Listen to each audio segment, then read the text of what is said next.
Hi hello ನಮಸ್ತೆ, ನಾನು ರಾಜು ಅಷ್ಟೇ. ನೀವು ನೋಡ್ತಿದ್ದೀರಾ center point Kannada YouTube channel. Dharmasthala ಕೇಸ್ನ ತನಿಖೆ ಮಾಡ್ತಿರುವಂಥ ಎಸ್ಐಟಿ ತಂಡ ತನ್ನ ಎಲ್ಲ ತನಿಖೆಯ ಹಂತವನ್ನು ಮುಗಿಸ್ಕೊಂಡು ಇದೀಗ ಇನ್ನೇನು ಕೆಲವೇ ದಿನಗಳಲ್ಲಿ ಗೃಹ ಸಚಿವಾಲಯಕ್ಕೆ ಒಂದು ಅಂತಿಮ ವರದಿಯನ್ನು ಕೊಡುತ್ತೆ ಅನ್ನುವಂಥ ನಿಟ್ಟಿನಲ್ಲಿರುವಾಗ ಇದೀಗ ಸೌಜನ್ಯ ಪರ ಹೋರಾಟಗಾರರು, ಅದರ ಮುಖ್ಯವಾಗಿ ಸೌಜನ್ಯಳ ತಾಯಿಯಾದಂಥ ಕುಸುಮಾವತಿಯವರು ಹೈಕೋರ್ಟ್ಗೆ ಒಂದು ಅಪ್ಲಿಕೇಶನ್ ಅನ್ನು ಹಾಕಿದ್ದಾರೆ. ಅಂದರೆ ಸಾರ್ವಜನಿಕ ಹಿತಾಸಕ್ತಿಯ ಒಂದು ದೂರನ್ನು ಕೂಡ ಸಲ್ಲಿಸಿದ್ದಾರೆ. ಹಾಗಾದರೆ ಧರ್ಮಸ್ಥಳ ಕೇಸ್ನಲ್ಲಿ ಅಂಥದ್ದೇನಾಯಿತು? ಯಾಕೆ ಕುಸುಮಾವತಿಯವರು ಅಂದರೆ ಸೌಜನ್ಯ ಅವರ ತಾಯಿ ಸಡನ್ ಆಗಿ ಹೈಕೋರ್ಟ್ ಮೆಟ್ಟಿಲನ್ನು ಏರಿದ್ರು?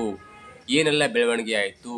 ಯಾವ ಅಪ್ಡೇಟ್ ಸಿಗ್ತಾ ಇದೆ? ಇವೆಲ್ಲವನ್ನು ನೋಡೋಣದಕ್ಕಿಂತ ಮೊದಲು ಇಲ್ಲಿ ತನಕ ನಮ್ಮ ಚಾನಲ್ನ ಸಬ್ಸ್ಕ್ರೈಬ್ ಮಾಡಿಲ್ಲ ಅಂದರೆ ಈಗಲೇ ಸಬ್ಸ್ಕ್ರೈಬ್ ಮಾಡಿ, ಜೊತೆಗೆ ಕಾಮೆಂಟ್ಗಳ ಮುಖಾಂತರ ತಮ್ಮ ಅಭಿಪ್ರಾಯವನ್ನು ತಿಳಿಸಬಹುದು. ಎಸ್ ವೀಕ್ಷಕರೇ, ಧರ್ಮಸ್ಥಳ ಕೇಸ್ ಅಂದ್ಕೂಡೆ ನಾನು ಪದೇ ಹೇಳ್ತಿದ್ದೆ, ಎರಡು ಪ್ರಮುಖ ವ್ಯಕ್ತಿಗಳು ಬರ್ತಾರೆ. ಅದೇನೆಂದರೆ ಒಂದು ಧರ್ಮಸ್ಥಳ ಪರವಾಗಿರುವಂಥವರು, ಮತ್ತೊಂದು ಸೌಜನ್ಯ ಪರವಾಗಿರುವಂಥವರು. ಇದರ ಮಧ್ಯೆ ನಮಗೆ ಕಣ್ಣಿಗೆ ಕಾಣುವಂಥ ಎರಡು ಕ್ಯಾರೆಕ್ಟರ್ ಅಂದರೆ ಅದು ಭೀಮಾ ಎನ್ನುವಂಥ ಬುರುಡೆ ತನ್ನಂಥ ವ್ಯಕ್ತಿ, ಜೊತೆಗೆ ಭೀಮನ ಬುರುಡೆಗೆ ತಕ್ಕಂತೆ ದೂರುದಾರಿಯಾಗಿರುವಂಥ ಸುಜಾತ ಭಟ್ ಅವರು.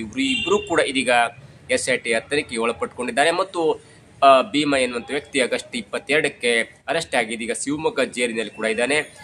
ಜೊತೆಗೆ ಈ SIT ತಂಡ ಯಾವೆಲ್ಲ ಪ್ರಕರಣವನ್ನು ತನಿಖೆ ಮಾಡ್ತಿದೆ ಅನ್ನೋದರ ಗೊಂದಲದ ನಡುವೆ ಇದೀಗ ಮಹಿಳಾ ಆಯೋಗದ ಅಧ್ಯಕ್ಷ ಆಗಿರುವಂಥ ಡಾಕ್ಟರ್ ನಾಗಲಕ್ಷ್ಮಿ ಚೌಧರಿಯವರು ಕೂಡ SIT ತಂಡದವರು ಮಾಧ್ಯಮದಲ್ಲಿ ಬರ್ತಾ ಇರುವಂತೆ ಕೇವಲ ಚಿನ್ನಯ್ಯನ ಸ್ಟೇಟ್ಮೆಂಟ್ನ ಕುರಿತಾಗಿ ಅಲ್ಲೇ ಸುತ್ತುಡ್ಕೊಂಡು ತನಿಖೆಯನ್ನು ಮಾಡ್ತಾ ಇದ್ದಾರೆ ಹೊರತು ಯಾವುದೇ ಒಂದು ಹೆಣ್ಣು ಮಕ್ಕಳ ನಾಪತ್ತೆ ಪ್ರಕರಣ ಆಗಿರ್ಬೋದು ಅಥವಾ ಬೇರೆ ಬೇರೆ ಪ್ರಕರಣ, ಅತ್ಯಾಚಾರ, ಕೊಲೆ, ಈ ಪ್ರಕರಣಗಳ ಸುತ್ತ SIT ತಂಡ ತನಿಖೆಯನ್ನು ಮಾಡ್ತಾ ಇಲ್ಲ. ಒಂದು ವೇಳೆ ಮಾಡಿದರೆ ನನಗೆ ವರದಿಯನ್ನು ಒಪ್ಪಿಸಿ, ಇಲ್ಲ ನೀವು ಮಾಡಿಲ್ಲ ಅಂದ್ರೂ ಕೂಡ ಅದಕ್ಕೆ ಕಾರಣವನ್ನು ತಿಳಿಸಬೇಕು ಎನ್ನುವಂಥ ಮಧ್ಯಂತರವಾದಂಥ ಒಂದು ಮನವಿಯನ್ನು CIDಯ ಹೆಡ್ ಆಗಿರುವಂಥ, ಜೊತೆಗೆ SITಯ ಮುಖ್ಯಸ್ಥರಾಗಿರುವಂಥ ಪ್ರಣಮ್ ಅವರಿಗೆ ಬರೆದಿದ್ರು. ಅದು ಕೂಡ ಇದೀಗ ದೊಡ್ಡ ಗೊಂದಲಕ್ಕೆ ಕಾರಣವಾಗಿತ್ತು. ಜೊತೆಗೆ ಇಲ್ಲಿ ನೋಡಿ ಏನಾಗಿದೆ ಅಂದರೆ ಡಾಕ್ಟರ್ ನಾಗಲಕ್ಷ್ಮಿ ಚೌಧರಿ ಅವರು SITಯ ಹೆಡ್ ಆಗಿರುವಂಥ ಪ್ರಣಬ್ ಮೊಹಂತಿ ಅವರಿಗೆ ಬರೆದ ಪತ್ರದಲ್ಲಿ ಅವರು ಸ್ಪಷ್ಟವಾಗಿ ಉಲ್ಲೇಖವನ್ನು ಮಾಡಿದ್ರು. ರಾಜ್ಯದಲ್ಲಿ ಆದಂಥ ಈ ನಾಪತ್ತೆ ಪ್ರಕರಣ ಇದೆಯಲ್ಲ, ಈ ಮಿಸ್ಸಿಂಗ್ ಕಂಪ್ಲೇಂಟ್ ಇದೆಯಲ್ಲ, ಕಾಣೆಯಾಗಿದ್ದಾರೆ ಅನ್ನುವಂಥ ಮಹಿಳೆಯರ ಕಾಣೆಯಾಗಿದ್ದಾರೆ ಅನ್ನುವಂಥ ಪ್ರಕರಣವನ್ನು ನೀವು ಯಾಕೆ ತನಿಖೆ ಮಾಡ್ತಾ ಇಲ್ಲ? ತನಿಖೆ ಮಾಡಿದರೆ ನನಗೆ ಒಂದು ವರದಿಯನ್ನು ಕೊಡಿ ಎನ್ನುವಂಥ ಒಂದು ಮನವಿಯನ್ನು ಕೂಡ ಮಾಡಿದ್ರು. ಇದರ ಮುಂದುವರೆದ ಭಾಗವಾಗಿ ಯಾವಾಗ SIT ತಂಡ JNT ವಿಠಲ್ಗೌಡ, ಮಟ್ಟಣ್ಣನವರು ಮತ್ತು ತಿಮ್ಮರೆಡ್ಡಿ ಅವರಿಗೆ ಪದೇ ನೋಟಿಸನ್ನು ಕೊಟ್ಟು ಇಂಟ್ರಾಗೇಷನ್ ಮಾಡ್ತಾ ಇರ್ತಾರೆ. ಅಂದರೆ ಈ ಬುರುಡೆ ಹಿಂದೆ ಬಿದ್ದಂಥ ಭೀಮ ತನ್ನಂಥ ಬುರುಡೆ ಯಾರ್ದು, ಅವನಿಗೆ ಎಲ್ಲಿ ಬುರುಡೆ ಸಿಕ್ತು, ಬಂಗ್ಲಾಗುಡ್ದಲ್ಲಿ ಸಿಕ್ತಾ ಅಥವಾ ಬೇರೆ ಕಡೆಯಲ್ಲಿ ಸಿಕ್ತು, ಅಥವಾ ಈ ಭೀಮನಿಗೆ ಬುರುಡೆ ತಂದು ಕೊಟ್ಟವರು ಯಾರು ಎನ್ನುವಂಥ ಪ್ರಕರಣವನ್ನು ಭೇದಿಸ್ತಾ ತನಿಖೆ ಮಾಡ್ತಾ ಸರಿಸುಮಾರು 9 ಬಾರಿ ಈ 4ವರೆಗೆ ನೋಟಿಸನ್ನು ಕೊಟ್ಟಿತ್ತು. ಅಂದರೆ ಇನ್ಕ್ಲೂಡಿಂಗ್ ಸುಜಾತ ಭಟ್ ಅಂದರೆ 5ವರೆಗೆ ನೋಟಿಸನ್ನು ಕೊಟ್ಟಿತ್ತು. 5ರು ಅಂದರೆ ಪದೇ ಹಾಜರಾಗ್ತಾ ಇದ್ರು. ಎಲ್ಲೋ ಒಂದ್ ಕಡೆ ಈ ಸೌಜನ್ಯ ಪರ ಹೋರಾಟಗಾರರಿಗಿಲ್ಲ ನಮ್ಮನ್ನ ತುಳಿತಾ ಇದ್ದಾರೆ. ನಮ್ಮ ದೂರನ್ನ ಲೆಕ್ಕಕ್ಕೆ ಇಟ್ಕೊಳ್ಳದೆ, ನಮ್ಮ ದೂರನ್ನ ಲೆಕ್ಕಿಸದೆ ನಮ್ಮನ್ನು ಇದೀಗ ಆ ಬುರುಡೆ ಪ್ರಕರಣದಲ್ಲಿ ಆರೋಪಿಯನ್ನಾಗಿ ಮಾಡಿ FIR ಹಾಕಿದ್ದಾರೆ ಅನ್ನುವಂಥ ಪ್ರಕರಣಕ್ಕೆ ಅವರು ಕೂಡ ಹೈಕೋರ್ಟ್ ಅಲ್ಲಿ FIR ಕ್ವಾಶ್ ಮಾಡಿ ಅನ್ನುವಂಥ ಒಂದು ಅರ್ಜಿಯನ್ನು ಕೂಡ ಹಾಕಿದ್ದು. ನವೆಂಬರ್ 12ಕ್ಕೆ ಮತ್ತೆ ಮುಂದುವರೆಯುತ್ತೆ ಆ ಪ್ರಕರಣ ಹೈಕೋರ್ಟ್ ನಲ್ಲಿ. ಇದರ ಮಧ್ಯೆ ಇದೀಗ ಸೌಜನ್ಯ ಅವರ ತಾಯಿ ಕುಸುಮಾವತಿಯವರು ಹೈಕೋರ್ಟ್ಗೆ ಒಂದು ರಿಟ್ ಪಿಟಿಷನ್ ಅನ್ನು ಹಾಕಿದ್ದಾರೆ. ಅಂದ್ರೆ ಸಾರ್ವಜನಿಕ ಹಿತಾಸಕ್ತಿಯ ಒಂದು ದೂರನ್ನು ಕೂಡ ಸಲ್ಲಿಸಿದ್ದಾರೆ. ಅದೇನಂದ್ರೆ ಧರ್ಮಸ್ಥಳ ಅಕ್ಕಪಕ್ಕ ಆದಂತ ಮಿಸ್ಸಿಂಗ್ ಕಂಪ್ಲೇಂಟ್ ಇದೆಯಲ್ಲ ಅಥವಾ ನಾಪತ್ತೆ ಪ್ರಕರಣ ಇದೆಯಲ್ಲ, ಆ ನಾಪತ್ತೆ ಪ್ರಕರಣವನ್ನ 74 ನಾಪತ್ತೆ ಪ್ರಕರಣವನ್ನ ನೀವು FIR ಆಗಿ ಕನ್ವರ್ಟ್ ಮಾಡಬೇಕು ಎನ್ನುವಂತ ಒಂದು ದೂರನ್ನ ಅಥವಾ ಸಾರ್ವಜನಿಕ ಹಿತಾಸಕ್ತಿಯ ಮೊಕದ್ದಮೆಯನ್ನ ಹೈಕೋರ್ಟ್ ನಲ್ಲಿ ಹಾಕಿದ್ದಾರೆ. ಅದು ಕೂಡ ವಿಚಾರಣೆಗೆ ಬರಬೇಕಿದೆ. ನೋಡಿ, ಇಲ್ಲಿ ಮುಖ್ಯವಾದಂತ ಒಂದು ವಿಷಯ ಅಂದ್ರೆ ನಾಪತ್ತೆ ಪ್ರಕರಣವನ್ನ FIR ಮಾಡ್ಲಿಕ್ಕೆ ಸಾಧ್ಯವಿಲ್ಲ ಎನ್ನುವುದು ಇದೀಗ ಸಂವಿಧಾನದಲ್ಲಿ ಎಲ್ರಿಗೂ ಅರ್ಥವಾಗುವಂತ ವಿಷಯ. ಮತ್ತು ಪೊಲೀಸ್ ಅಧಿಕಾರಿಗಳು ಹೇಳ್ತಾರೆ, ನೀವು ಏನಾದರೂ ಕೊಲೆ, ಅತ್ಯಾಚಾರ, ಬೇರೆ ಬೇರೆ ಪ್ರಕರಣಗಳಲ್ಲಿ ಇದು ಕ್ರಿಮಿನಲ್ ಮೊಕದ್ದಮೆ ಆಗತ್ತೆ. ಅದಕ್ಕೆ ಅನ್ಯಾಯಕ್ಕೆ ಒಳಗಾದಂಥ ವ್ಯಕ್ತಿ ಮತ್ತು ಅನ್ಯಾಯ ಮಾಡಂತ ವ್ಯಕ್ತಿ ಇಬ್ರು ಕೂಡ ಇರ್ತಾರೆ. ದೂರು ಕೊಟ್ಟಂತ ವ್ಯಕ್ತಿ ಮತ್ತು ಅದಕ್ಕೆ ಪೂರಕವಾದಂಥ ವ್ಯಕ್ತಿ ಕೂಡ ಇರ್ತಾರೆ. ಆದರೆ ನಾಪತ್ತೆ ಪ್ರಕರಣದಲ್ಲಿ ನಾಪತ್ತೆಯಾಗಿರ್ತಾರೆ ಹೊರತು ನಾಪತ್ತೆಗೆ ಕಾರಣ ಆದವರು ಯಾರು, ಅವ್ರನ್ನ ಕಿಡ್ನಾಪ್ ಮಾಡಲಾಗಿದೆ, ಕಿಡ್ನಾಪ್ ಮಾಡೋದು ಯಾರು ಮಾಡಿದ್ದಾರೆ, ಅಥವಾ ಅವ್ರಿಂದ ಏನು ಸ್ಟೇಟ್ಮೆಂಟ್ ಬಂದಿದೆಯಾ, ಅಥವಾ ಕಿಡ್ನಾಪ್ ಆದವರು ಎಲ್ಲಿದ್ದಾರೆ, ಅಥವಾ ಅವರು ಎಲ್ಲವೂ ಕೂಡ ಬೇಕಾಗುತ್ತೆ. ಹಾಗಾಗಿ ಈ ನಾಪತ್ತೆ ಪ್ರಕರಣದಲ್ಲಿ ಕ್ರಿಮಿನಲ್ ಮೊಕದ್ದಮೆ ಆಗಲ್ಲ ಮತ್ತು FIR ಕೂಡ ರಿಜಿಸ್ಟರ್ ಆಗಲ್ಲ. ಜೊತೆಗೆ ಆ FIR ಕೋರ್ಟಿಗೆ ಕೂಡ ಅಂಡರ್ ಜುಡಿಷಿಯಲ್ ಕೂಡ ಹೋಗಲ್ಲ. ಒಂದು ವೇಳೆ ಒಂದು FIR ಆದರೆ ಒಂದು ಪ್ರಕರಣ ಒಂದು FIR ಅದು ಕೋರ್ಟಿಗೆ ಹೋಗುತ್ತೆ, ಅಲ್ಲಿ ಕೋರ್ಟಲ್ಲಿ ವಾದ ವಿವಾದ ಆಗುತ್ತೆ ಮತ್ತು ಅದಕ್ಕೊಂದು ನಿರ್ಣಯ ಬರುತ್ತೆ. ಆದರೆ ಈ ನಾಪತ್ತೆ ಪ್ರಕರಣ FIR ಆಗಲ್ಲ. FIR ಆಗದ ಕಾರಣ ಅದು ಕೋರ್ಟಿಗೆ ಹೋಗಲ್ಲ.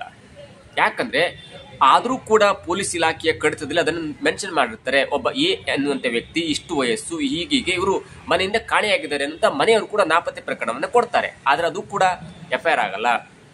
A ಎನ್ನುವಂಥ ವ್ಯಕ್ತಿ ಅಥವಾ B ಎನ್ನುವಂಥ ವ್ಯಕ್ತಿ ಇಂಥ ಸಮಯದಲ್ಲಿ ಮನೆಯಿಂದ ನಾಪತ್ತೆಯಾಗಿದೆ ಅನ್ನೋದು ಮನೆಗೆ ಬಂದಿಲ್ಲ ಎನ್ನುವಂತ ದೂರನ್ನ ಪೊಲೀಸ್ ಠಾಣೆಯಲ್ಲಿ ಕೊಡ್ತಾರೆ ಸಂಬಂಧಿಕರು ಅಥವಾ ಬೇರೆ ಬೇರೆಯವರು.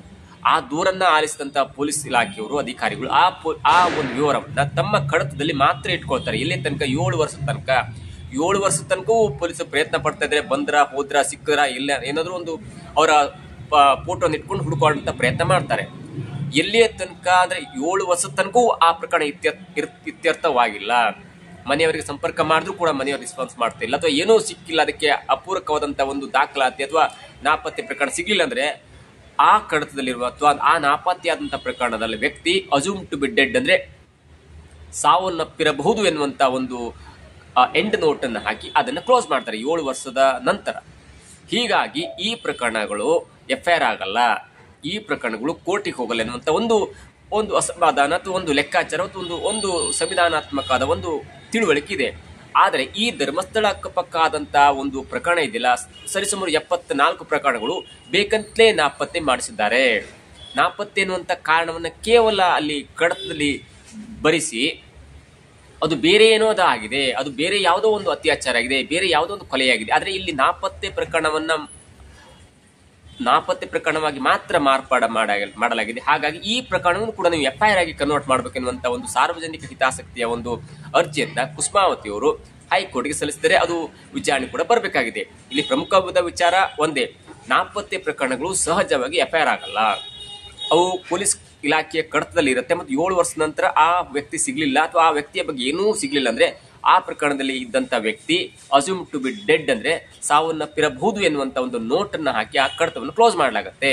ಆದ್ರೆ ಕುಸುಮಾವತಿಯವರು ಕೊಟ್ಟಂತ ಪ್ರಕರಣದಲ್ಲಿ ಸ್ಪಷ್ಟವಾಗಿ ಉಲ್ಲೇಖ ಮಾಡುವಂತ ಒಂದು ವಿಚಾರ ಅಂದ್ರೆ, ಕೆಲವೊಂದು ಬೇಕಂತಲೇ ಕೊಲೆ ಅತ್ಯಾಚಾರ ಆಗಿದೆ, ಅವುಗಳು ಎಲ್ಲೋ ಹಾಕಿ ಬಿಸಾಡಿದ್ದಾರೆ, ಎಲ್ಲೋ ಅವರನ್ನು ದಫನ್ ಮಾಡಲಾಗಿದೆ. ಆದ್ರೆ ದೂರಿನಲ್ಲಿ ಕೇವಲ ನಾಪತ್ತೆ ಪ್ರಕರಣವನ್ನ ಮಾಡಲಾಗಿದೆ, ಹಾಗಾಗಿ ಅದು FIR ಆಗಲ್ಲ. ಇಂಥ ಪ್ರಕರಣವನ್ನ 74 ಪ್ರಕರಣವನ್ನ ಹಕ್ಕಿ ತೆಗೆದು ಇಂಥ ಪ್ರಕರಣವನ್ನ ನೀವು FIR ಆಗಿ ಕನ್ವರ್ಟ್ ಮಾಡಬೇಕು ಮತ್ತು ಅದರ ವಿಚಾರಣೆಯನ್ನು ಮಾಡಬೇಕು. ಈಗಲೂ ಕೂಡ 7 ವರ್ಷ ಆದ್ರೂ ಕೂಡ ನೀವು ವಿಚಾರಣೆ ಮಾಡಬೇಕಂದ್ರೆ FIR ಆದ್ರೆ ಅದನ್ನು ವಿಚಾರಣೆ ಮಾಡಬಹುದು.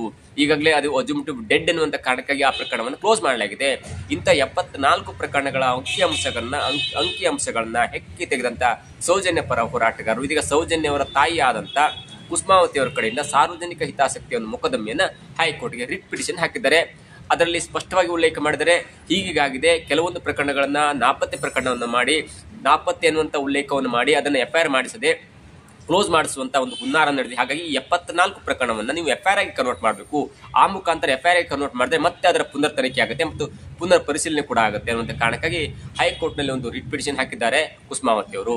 ಧರ್ಮಸ್ಥಳ ಪ್ರಕರಣ ಮುಗಿದೋಯ್ತು, ಹೇಗಾದ್ರೂ ಮಾಡಿ ಭೀಮನನ್ನ ಜೈಲಿಗೆ ಕಳಿಸಿದಾಯ್ತು, ಸುಜಾತ ಭಟ್ ಅವರು ಸುಳ್ಳನ್ನು ಒಪ್ಕೊಂಡಿದ್ದಾಯ್ತು, ಮತ್ತು ಈ ತಿಮ್ಮರೊಡ್ಡಿ, ಜಯಂತ್ ಟಿ, ವಿಠಲ್ಗೌಡ ಮತ್ತು ಗಿರೀಶ್ ಮಟ್ಟಣ್ಣನವರಿಗೆ ನೋಟಿಸ್ ಕೊಟ್ಟು ಅವರನ್ನ ಆರೋಪಿಯನ್ನಾಗಿ ಮಾಡುವಂತ FIR ಕೂಡ ದಾಖಲ ಮಾಡಲಾಗಿತ್ತು. ಹೀಗಾಗಿ ಸೌಜನ್ಯ ಪರ ಹೋರಾಟಗಾರರು ಇದೀಗ ಮಕ್ಕಾಡಿ ಮಲಗಿದ್ದಾರೆ ಎನ್ನುವಂತ ಒಂದು ಗೊಂದಲದ ಹೇಳಿಕೆಯ ನಡುವೆ ಅಥವಾ ಗೊಂದಲ ಸೃಷ್ಟಿ ಮಾಡುವಂತ ಒಂದು ಹೇಳಿಕೆ ನಡುವೆ ಇದೀಗ ಸೌಜನ್ಯ ಪರ ಹೋರಾಟಗಾರರು ಮತ್ತೆ ಒಂದು ವಿಷಯವನ್ನು ಕೆಟ್ಟಿಗೂ ಇದೀಗ ರಿಟ್ ಪಿಟಿಷನ್ ಹಾಕಿದ್ದಾರೆ. ಈ ಪ್ರಕರಣ ಮುಂದೆ ಎಲ್ಲಿಗೆ ಹೋಗಿ ನಿಲ್ಲುತ್ತೆ, ಕೋರ್ಟ್ನಲ್ಲಿ ಯಾವೆಲ್ಲ ಡೆವಲಪ್ಮೆಂಟ್ ಆಗುತ್ತೆ, ಕೋರ್ಟ್ನಲ್ಲಿ ಎರಡು ಡೆವಲಪ್ಮೆಂಟ್ ಆಗುತ್ತೆ. ಯಾಕಂದ್ರೆ ಪ್ರಕರಣ 39/2025 ಎನ್ನುವಂತ ಒಂದು ಪ್ರಕರಣದಲ್ಲಿ ಭೀಮ ತಂದ ತಲೆಬುರುಡೆ ಪ್ರಕರಣವನ್ನ ತಮ್ಮ ಮೇಲೆ ಹಾಕಿದಂತ FIR ಅನ್ನು ಕ್ವಾಶ್ ಮಾಡಬೇಕನ್ನುವಂತ ಈ ಸೌಜನ್ಯ ಪರ ಹೋರಾಟಗಾರರು ಹೈಕೋರ್ಟ್ನಲ್ಲಿ ತಮ್ಮ ಅರ್ಜಿಯನ್ನು ಸಲ್ಲಿಸಿದ್ರು. ಅದು ಕೂಡ ಇಲ್ಲ, ನೀವು ಏಕಾಏಕಿಯಾಗಿ ಈ 4 ಮೇಲೆ ಯಾವುದೇ ಒಂದು ದೌರ್ಜನ್ಯ ಪ್ರಕರಣವನ್ನು ಮಾಡಬಾರ್ದು ಮತ್ತು ಅವರ ಮೇಲೆ FIR ಹಾಕಬಾರ್ದು, ಎಲ್ಲವೂ ಕೂಡ ತಡೆಯಾಜ್ಞೆ ನೀಡಿ ನವೆಂಬರ್ 12 ತನಕ ಒಂದು ತಡೆಯಾಜ್ಞೆ ನೀಡಿದೆ. ಇದರ ಮಧ್ಯೆ ಮತ್ತೊಂದು ಪ್ರಕರಣ ಅಂದ್ರೆ ಈ ಕೆಲವೊಂದು ಪ್ರಕರಣ ಇದೆಯಲ್ಲ, ನಾಪತ್ತೆಯಾದ ಪ್ರಕರಣವನ್ನು ನೀವು FIR ಆಗಿ ಕನ್ವರ್ಟ್ ಮಾಡಬೇಕೆನ್ನುವಂತ ಒಂದು ಅರ್ಜಿಯನ್ನ ಕುಸುಮಾವತಿ ಅವರು ಅಂದ್ರೆ ಸೌಜನ್ಯ ಅವರ ತಾಯಿ ಹೈಕೋರ್ಟ್ ನಲ್ಲಿ ರಿಟ್ ಪಿಟಿಷನ್ ಕೂಡ ಹಾಕಿದ್ದಾರೆ. ಅಂದ್ರೆ ಸಾರ್ವಜನಿಕ ಹಿತಾಸಕ್ತಿಯ ಒಂದು ಅರ್ಜಿಯನ್ನು ಕೂಡ ಹಾಕಿದ್ದಾರೆ. ಅದು ಕೂಡ ಮುಂದಿನ ದಿನಗಳಲ್ಲಿ ಯಾವೆಲ್ಲ ಡೆವಲಪ್ಮೆಂಟ್ ಪಡೆಯುತ್ತೆ ಅನ್ನೋದು ಕೂಡ ಕಾದ್ ನೋಡ್ಬೇಕಾಗಿದೆ. ಜೊತೆಗೆ ಗಿರೀಶ್ ಮಟ್ಟಣ್ಣನವರು ನಿನ್ನೆ ಹೇಳಿದಂತ ಮಾತು ಇದೆಯಲ್ಲ, ಧಾರವಾಡದಲ್ಲಿ ಹೇಳಿದಂತ ಮಾತು ಅಂದ್ರೆ ಕನ್ನಡ ರಾಜ್ಯೋತ್ಸವದಲ್ಲಿ ಹೇಳಿದಂತ ಮಾತು, ಸೌಜನ್ಯ ಎನ್ನುವಂತ ಹೆಸರು ಹೇಳಿದ ಕೂಡಲೇ ಕೆಲವೊಬ್ಬರಿಗೆ ನಡಕ ಕೂಡ ಆಗತ್ತೆ. ನಾವು ಪದೇ ಪದೇ ಸೌಜನ್ಯ ಹೆಸರನ್ನ ಹೇಳಲ್ಲ, ಯಾವಾಗ ಸೌಜನ್ಯ ಹೆಸರನ್ನ ಹೇಳ್ತೀವಲ್ಲ ಆಗ ಕೆಲವೊಬ್ಬರಿಗೆ ದೊಡ್ಡ ವ್ಯಕ್ತಿಗಳಿಗೆ ನಡಕ ಕೂಡ ಸ್ಟಾರ್ಟ್ ಆಗುತ್ತೆ ಅನ್ನುವಂತ ಹೇಳಿಕೆಯನ್ನ ಹೇಳಿದ್ದನ್ನ ನೋಡ್ತಾ ಇದ್ರೆ ಮತ್ತೊಂದು ಕಡೆ ಸೌಜನ್ಯ ಹೋರಾಟಗಾರರು ಹುಟ್ಟಿದ ಹೇಳುವಂತ ಎಲ್ಲಾ ಸಾಧ್ಯತೆ ಕೂಡ ಇದೆ ಅನ್ನೋದು ಇದೀಗ ಕಂಡು ಬರ್ತಾ ಇದೆ. ಇದಾಗುತ್ತೆ ಇವತ್ತಿನ ವಿಶೇಷ. ನೋಡ್ತಾ ಇರಿ centre point Kannada YouTube channel.